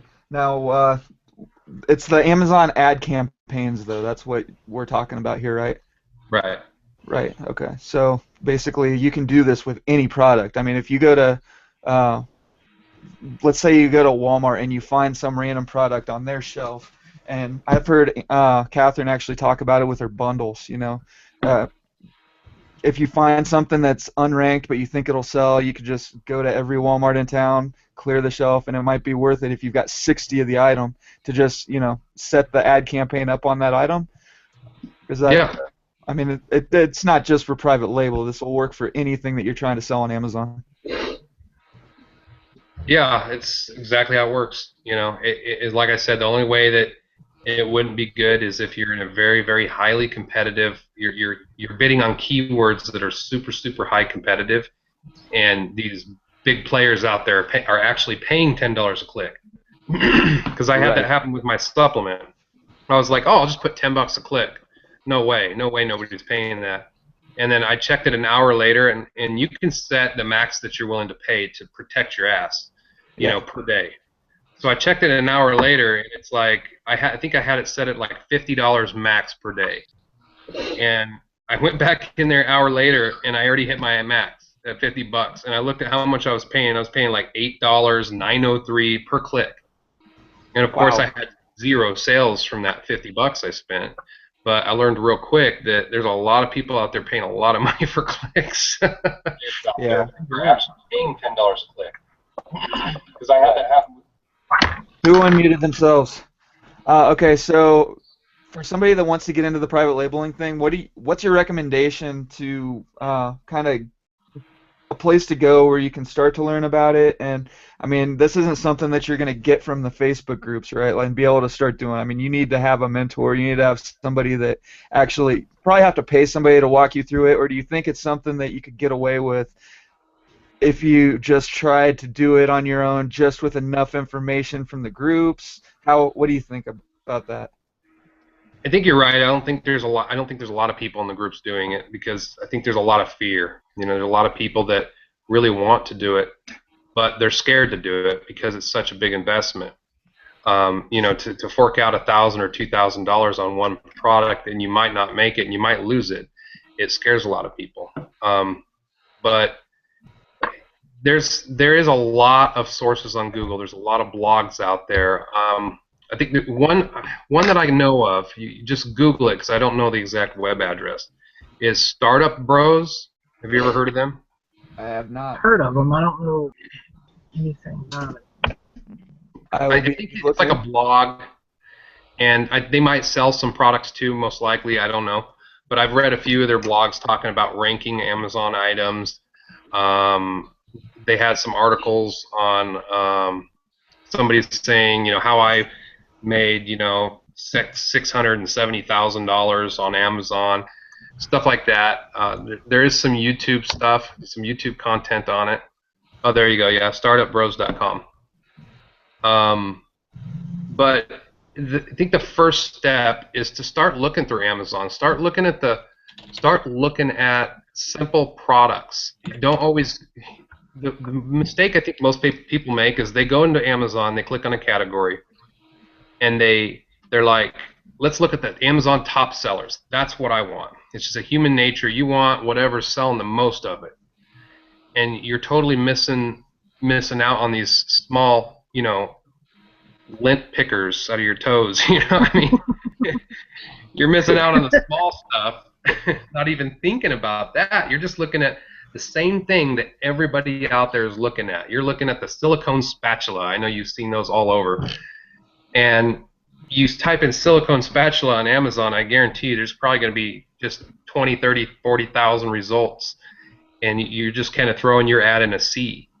So you want to really just, when you're out walking around Walmart or walking around the mall, and you see a neat little cool product that doesn't take batteries, it's not complicated, it's maybe a grilling spatula that has a special saw on it or something stupid like that, and you go, I like that, I wonder if that sells. Start looking at the Amazon rank and then see how many sellers are selling it. And it's not so much how many results come up when you search for a product, it's what's on that first page. How many reviews does the people on the first page have? You might have one with 50, you might have one with 200, but there might be one guy with 5 reviews that's on the very first page, and he has one picture only. And what that tells me is that I can compete and I can beat that guy's ad. I can put 5 pictures, high-quality photos. See if they're putting keywords in their title, in their bullet points. If they're not, now that's something that you can compete with. Right. So mainly, instead of just looking around on Amazon, you're like going out to stores and looking for new products that could be private label. Easily. Yeah, and you get inspiration from it. Or if you go to somebody's house, they're like, check this out, I got this on Amazon, isn't that cool? And you're like, that looks really cheap to make, it looks small, it looks simple. And I'm always checking Amazon. But here's what happens. Once you find one good product, then all of a sudden it starts rolling into more. Like you get this idea and you check it out, very low competition, you're like, sweet, other people suck on the first page, I can do that. And then you find out the profit margins are killer, you're like, I can do that. So, like I said, like something for the grill, a grilling spatula. You find a grilling spatula with a cool thing, then all of a sudden, guess what you're looking at? You're looking at grilling items. I mean, you're out there going, what other cool grilling items are? You're Googling cool grilling items, and then you just keep building on this one brand that you're starting. Right. So then you have a list of a brainstorm ideas. You want to write everything down of all these different products that you may have found that have a really good rank, and that you think that you can compete with them. And then you just pick one. Pick one from the list, start talking to manufacturers. That's probably the most time-consuming part. And get the ball rolling. Go to Alibaba, put in a trade request, and manufacturers will email you quotes. Right. And I mean, most of the stuff though, you're gonna be looking at for the startup costs or whatever, minimum 500 orders and all that stuff. And now you're looking at minimum probably $1,000. Depending on what you go into, you might have to spend $5,000, and I'm talking with shipping. $1,000 to $5,000. So it's not that expensive considering what the return it. possibilities are. I mean, yeah, you might lose that grand. How many people have you talked to? I mean, obviously, you never seem to hear from the people that are like, "Oh, screw this, it doesn't work. I tried it and I lost my ass," because they don't want to come out and be public Say it. about it. But I mean, what do you think that it's difficult enough that it would be easy to lose a lot on trying to get into it, or do you think that it's something that as long as you do enough research ahead of time, it's kind of like buying an item on Amazon. You see or to sell on Amazon, it's like you find this video game and it's $2 and it's going to sell for 15 and it'll sell. I mean, is it that kind of thing, or is it more of a shot in the dark? It's never really a shot in the dark, especially when you start doing it. Like, I'm fairly confident in looking at certain products now to where I can say, I know I'll be on the first page. I know that I can do this. And it's just because I've done it already. Now, in the beginning, you're kind of in the dark, and so you are scared. But, yeah, if you do your research, I mean, if you find an item and you know that they're selling them, you know that the first page competition's pretty weak, on that item, and it's simple, and you got your price, you know how much it's going to cost to ship, you got all this figured out already, your profit margin. It's kind of hard to lose, I would say, because even if you throw it up on there and you don't do that well, and you're stuck on page 5 for the high keywords or say the low keywords, and the real highly competitive keywords, you're on page 20. As long as you're coming up somewhere, if you're coming up somewhere in the search results, you're going to sell them. You may not sell 100 a day like your competitor, but you might sell 2 or 3 a week. You could even throw them on eBay if you had to, and sell them and only make a couple bucks a piece on them. Or worst case scenario, you break even. Mm-hmm. In the end, you'll get your money back, as long as you didn't buy crap or something, As long as yeah, I mean, it's literally crap, because that's about the only thing I mean, you probably sell crap too, but sells. Anybody see that? And that's what I did. My very first product, man. That's what I told myself. I'm like, do I have this money? My first product. I'm like, do I have like $1,300 to start this? I'm like, yeah. I'm like, is it gonna hurt me if I lost it? No. Okay, well, what's the problem then? I pay $1,300. I'll start it out. I'll try it. And did I lose money? No. And that was the supplement. And I'm gonna dump that product because it's just too much competition. I'm tired of messing with it. But I didn't lose money. I made money. So. Right. Now, how many products do you have currently that active that you're dealing with? I know you said that you're working on a line, but how many, like right now, do you have selling on Amazon that are actually that you're planning on sticking that are doing well? It's okay. I have basically one product. Okay, I have 2 right now. I have the supplement, but like I said, I'm just gonna let that run out of stock. I don't think I'm gonna reorder. I'm tired of ranking it, and then when I'm out of stock, because that same thing, it happens overnight. Like, you're not selling it, you're like, I'm dumping it, and then all of a sudden it just starts selling 10, 20, 30 a day, and you're out of stock in like 3 days. And then you're like, I'm not dumping it, I'm ordering more.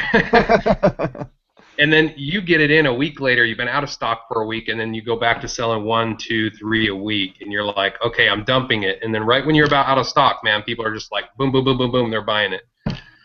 But, Are you sure you're not dumping it on the cycle that they're running out? Like, they're like, I took them all, I gotta get some more, and they're like, oh no! Yeah, it gets popular overnight, and it's so hard, and you don't want to order 5,000, because what if it doesn't get popular again, or you have to spend a bunch more money to get it back up there. Yeah. Supplements, you gotta follow Dr. Oz, and whatever Dr. Oz says, then Now. Yeah. And that's the problem. Everybody's following Dr. Oz. Now, on your supplement, are you just you're just not making enough money to make it worth it? I mean, it's really not autopilot. Then once you get something that you find something that's selling,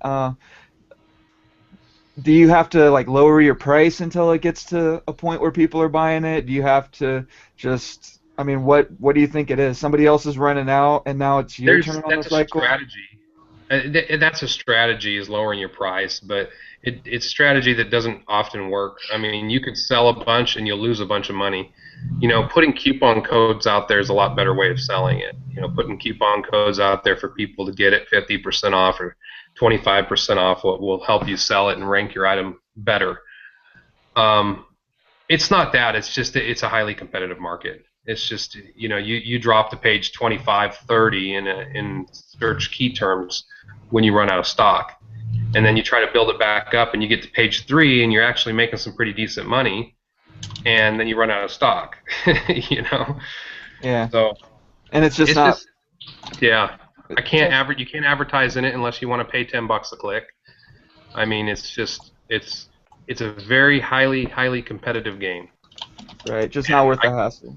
Yeah, I can make so much more money just finding smaller niche items, and then just taking over page 1 ranking position in like 3 weeks. Right. And so, I mean, how many for your other item? How many do you think that you're ordering at a time now that it's rolling? Are you able to stay in stock a lot easier once you start to sell out? I mean, do you have enough of a buffer now where you can kind of see it come in and get everything back in stock so you don't run out for long enough for it to really have an impact on your sales? Yeah, well, my one product, I forgot to even answer you.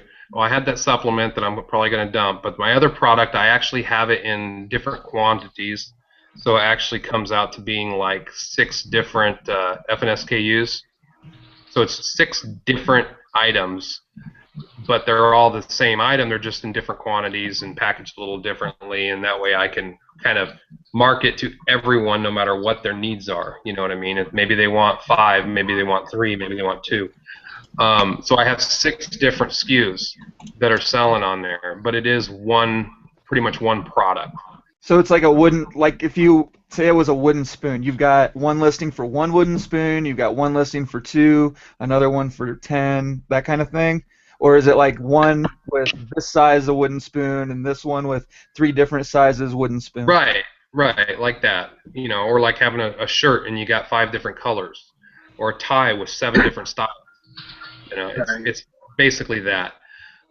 So that's all I got going on right now. Like I said, I'm talking to suppliers on 3 different products right now, but it's just so damn hard, man, that you're just always talking to them. Like I said, you're always like, what about this? What about that?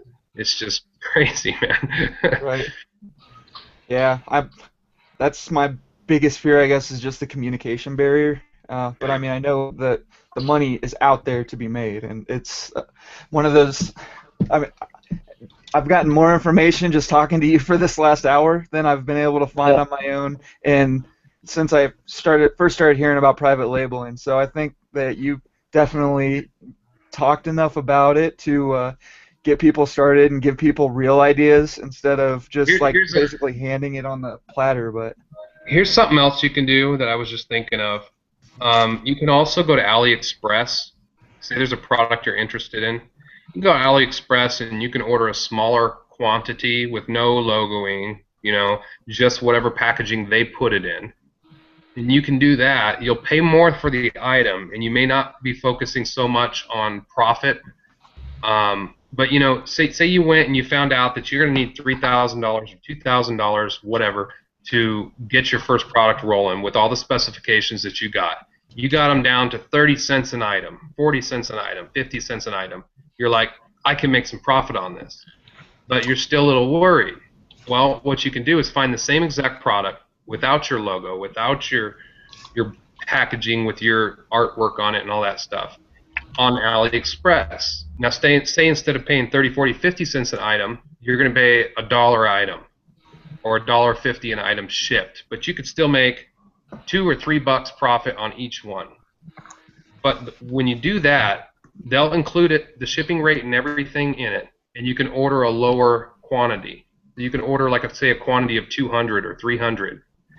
And that way you can at least get some in, create a listing, play with it, try ranking it, try getting people to buy it, get your friends to buy it, put out promo coupon codes, whatever. Try to rank the item.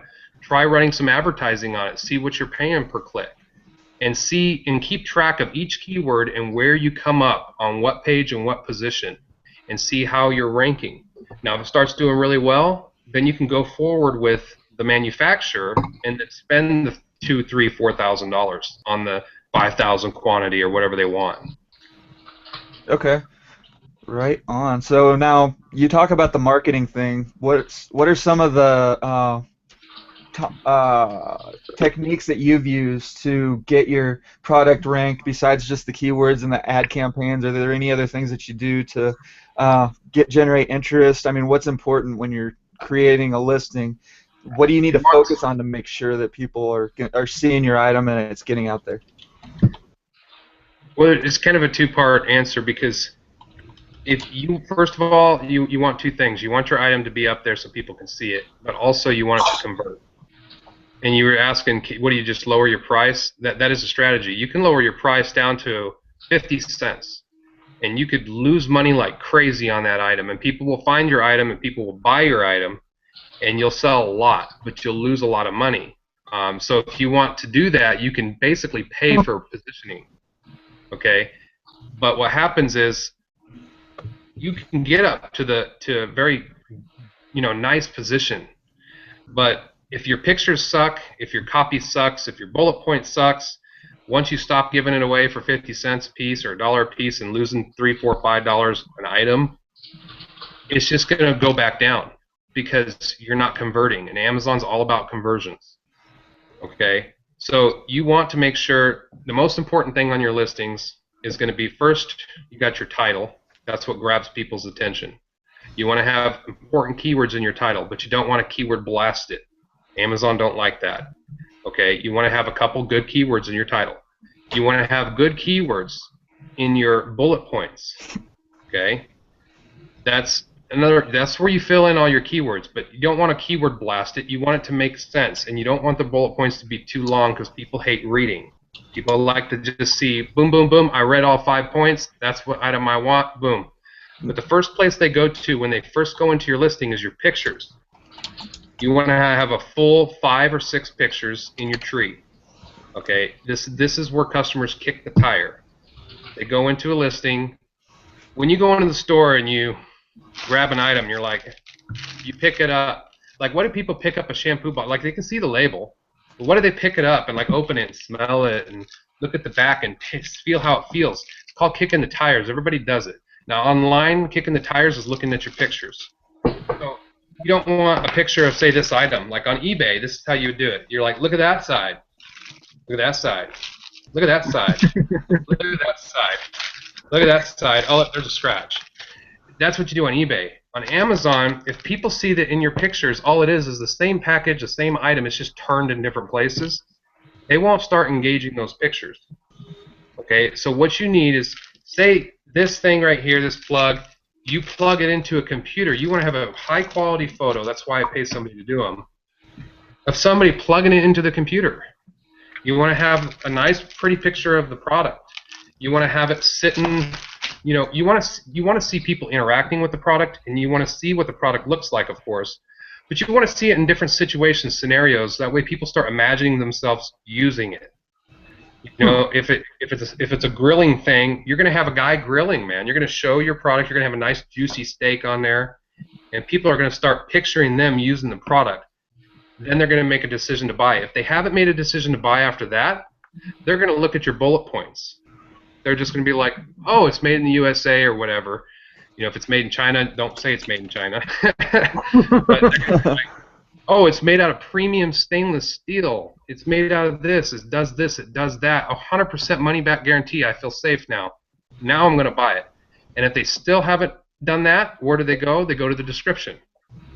The description is probably the least important part. It's important for Google, but you're already getting Google results because of Amazon.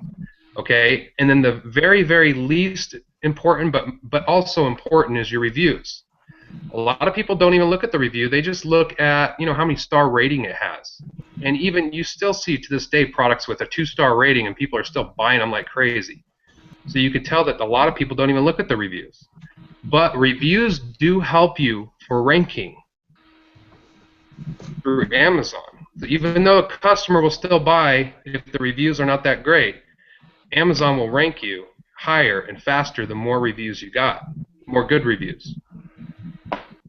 Right. Yeah. Now, the keyword blasting you were talking about earlier with the title, what you mean by that, I just want to make sure I got it straight. Like, if I wanted to sell, once again, this video game, this is just handy and it's easy for me to think about, but that's why I keep grabbing it. But if I wanted to list this on Amazon, all I would put in the title is Darkstar 1, Broken Alliance, Xbox 360. I wouldn't do like Darkstar 1, Broken Alliance, Xbox 360, green case, video game, high definition, blah blah blah in the title, because that would be keyword blasting. Yeah, you just want a couple main keywords is what you're really looking for, because you're trying to accomplish two things. You're trying to get your customer's attention and make it so your customer can understand the title, and you want to fill a couple keywords in there.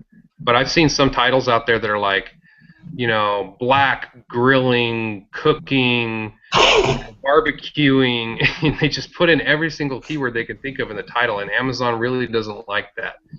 Not saying you can never be on the first page, but Amazon don't like it. Right. Amazon has the keyword boxes, though, right? And those are effective in bringing up search for. Instead of putting all those words in the title, you can just put them in the keyword boxes, right? Yeah. No, not really. Amazon takes it into consideration. But they don't use it? Well, I'm not saying they don't use it. I'm just saying that those aren't as important as having the keywords in your bullet points. Oh, okay. But you do want to put those. You do want to put all the possible keywords. That they'll let you put. I think they let you put 4 or 5 keywords or something. I think it's 5. Yeah, you want to put your main keywords in there. You do. Can I ask you a quick question about that? Can you use 2 words, or is it just one single word? What do you mean? On the keyword boxes, can you put if it's let's say it's gift wrap, would it gift wrap work, or would it have to be one word? No, you would actually put gift wrap as because a keyword is not necessarily a word; it's also a term. It's like a phrase, right? Yeah. Like big black battery is one keyword, but it's a whole term of keywords. But here's what you don't want to do: you don't want to be repetitive. So if you have something that's big black cord, but you're also like cord, black cord, if you have big black and cord, Amazon's going to know that you have big black and cord, and they'll move it around in different combinations. So you don't have to have every single key term exactly the way you see it or exactly the way you think people are searching for it. So you don't have to be super repetitive with all these little keywords. You can have combinations and go, oh, now I got this, and this keyword all in this one phrase. You see what I mean? Okay. So I think that's where I mess up. I'm not familiar with how all that works, and there's not a whole lot of information on that. Yeah. Yeah. Bullet points are super important, titles are super important, and then with selling, your pictures are super important. Yeah. Thanks. I was doing the same. I do the same thing with YouTube. When I'm making my keywords, it's like morning show. I put it all in there in the keyword box just because it doesn't matter. I mean, you can put whatever you want in that keyword box and nobody sees it, but you can't do that in the description box or in the title or whatever. Yeah. You have to be succinct in the title, and then you can get a little bit more you kind of sprinkle the keywords in there in your description, and I mean it's pretty much the same thing on anything on the internet when you're trying to fight for those keywords. But now, do you have any good sources for where did you kind of pick up on the whole keyword thing and kind of learn how to manipulate it so that it would work and that it would still fall into all the guidelines set by Amazon, how to make them the most effective? I had training. I just kind of happened to be in the right place at the right time and know the right person. Got into a training for $600. A lot of people know that. They currently charge $5,000 for the same training, and I know the guy personally, and he has a private deal that he doesn't say. Even though he does the $5,000 training, he does take people in, by case basis and does a one-on-one coaching with them. But I think he charges $2,500 right now. This guy sells around probably $1 million or so a month on Amazon. So I mean, he knows what he's talking about, and he's done it long enough to where he knows exactly what he's doing. But there's a lot of stuff involved. It's not. I mean, once you get the ball rolling and you start learning more and more tricks. I just was lucky enough to have this guy sit down and show me all of the tricks. You know what I mean? Yeah, I would love to find a guy like that to help me out. Merchant words, though, if you want to do some keyword research, I know Callie had a question too, or yes, I don't know. It says John should. Okay. What if you have a totally new product well known to a certain niche, but no one currently sells the item on Amazon? It depends on how many people are selling it and like how many people are searching for it. That's what you do.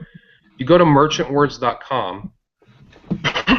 You can type in search terms, and it's free. You can pay for a membership, and you'll see what I mean when you go there. But I just use the free service. But you can type in a keyword like spatula. See how many people search for spatula, and all it does is it doesn't give you Google, which Google AdWords will tell you Google search terms. But the problem is that people aren't searching Google and Amazon for the same exact terms. People go to Amazon to buy. People go to Google to get reviews. You know, you don't go to Google to find a silicone spatula. You go to eBay or Amazon. You don't go to Google and say, who's selling silicone spatulas out there? You go to Google to say, hey, this brand silicone spatula review. You want to, you know, you're searching Google for information. So Merchant Words will search Amazon for you, and it'll tell you exactly how many people are searching approximately per month. And then it'll give you a few related keywords and show you per month on those too. And then you can keep plugging words in and then make a list of this is my main keyword, this is my second keyword, this is my third keyword. So if you have a product like Kelly was asking that people there's a niche that buys it, but no one currently sells on Amazon. I guess it just really depends as how closely related is it to other search terms that people are searching for. Could you do a pay-per-click campaign on a related product, and then boom, your product shows up? If the answer is yes, and there's a lot of searches, then yeah, you could sell it. You could definitely sell it. Yeah. Well, with the keywords, one important thing to realize, and I think a lot of people when they just start out, they don't realize you're not looking for the item that's being searched the most. You're not looking for something that's getting 10 million hits a day. You know, you're looking for something that's getting 10,000 hits a day or 5,000 hits a day. You want to find those. When we're talking about niche products, the reason why niche products are so effective and is because there isn't a lot of competition for us. You know, a smaller seller can get on, create a niche product, and then based on their keywords actually be competitive and be able to sell it, because like the big guys that are selling, you know, the PlayStation 3 controllers, you know, they don't have any competition, you know. I mean, they put so much money into that. There's no way you could break into that market. But, you know, if you find a special style of spatula with a different kind of tip or whatever that is, you know, people actually decide that they need it, they start using it, then you know, you can get into that sort of thing. But, you know, like one of the first video that I ever watched was some random YouTube video that I picked up. Guy broke it down pretty well on keywords. Just he did an example with this mentalist website that he created, you know, and he was trying to draw traffic to this mentalist website, and he started to explain why he picked that genre and that topic and what he was doing, and he was showing numbers of like how many people were searching for mentalist related topics and things like that. And I mean, I guess that kind of the way that he explained it was pretty effective for me and made me think about what you got to think about when you're doing anything online that's related to keywords. But yeah, you don't want to get too crazy. You don't want to get into you don't want to do something that's going to be too competitive, but you don't want to do something that's going to be like nobody's looking for it and it's too niche and it's too too much, too gadgety. You know what I mean? Unless you have some way to market it. Yeah, exactly. Then it's your responsibility to make commercials and pay for advertising off of Amazon to get people to know what that product is. Right. And that's what you don't want. That costs even more money to do. Everybody is always saying, what do you think about this? I have this idea. I want to see if I can get it made. And I'm like, here's the problem. Nobody's selling it. Nobody knows about it. It's an invention. You're trying to invent something. And if you want to invent something, it's going to cost you a hell of a lot more than $3,000 to $5,000. I mean, you're talking trying to put a patent on it if that's what you're going to go for. You're talking about having it designed, having mold fees. I mean, and then you got to try to get people to know what it is. You got to have somebody advertising it for you. Exactly. I mean, it just gets out of control. Yeah. I mean, when the thing is, it's not that it can't be done; it's that there are easier ways to do it. And I mean, you got to start somewhere, you know. And I mean, I think for me, the way the progression has been, you know, you start on eBay, you start learning just how to sell things, you know, you start to learn how to find something for $1 that sells for 50. You start to recognize things that do sell, and then you get to the point where you can start to, you know, research Amazon pricing structure, and eventually you either get into wholesale, which basically is what we're talking about when, you know, at the basic or at the more advanced levels, you get on Alibaba or some other wholesale supplier, you find some generic item like you were saying, and you buy 1,000 of them and you sell them, or you just create your own private label, which is kind of the same thing, I guess, in some ways, but yeah. But we only have a few minutes left. Does anybody else on the panel have any questions for Gilldaddy while we got him? Because I mean, I know he's busy, and it's not like we're gonna have him very often. I hope he come back someday. But I just want to say hi to Dave. Hi, Dave. Hey, good seeing you again. Talked to you in so long. Hey, Dave, hadn't seen you in a while. How you doing, man? Yeah. Hey. Been busy.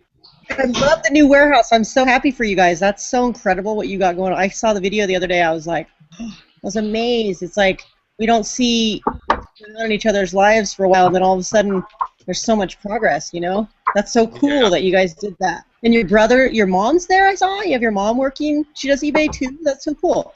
Yeah. She's learning, and she's starting to get more and more into Amazon now, but she's really liking it. Oh, cool. Yeah, I'm at the point now where if somebody asks me where to start, I'm not even going to point them to eBay. I'm going to point them to Amazon, because it's just yeah, it costs a little bit more to get into it and to break into it and to start making money, but I think that Amazon's the way to go at this point. eBay's good, but the margins tend to be a lot higher, but you can find high margin items on Amazon too, even if you're just doing small stuff.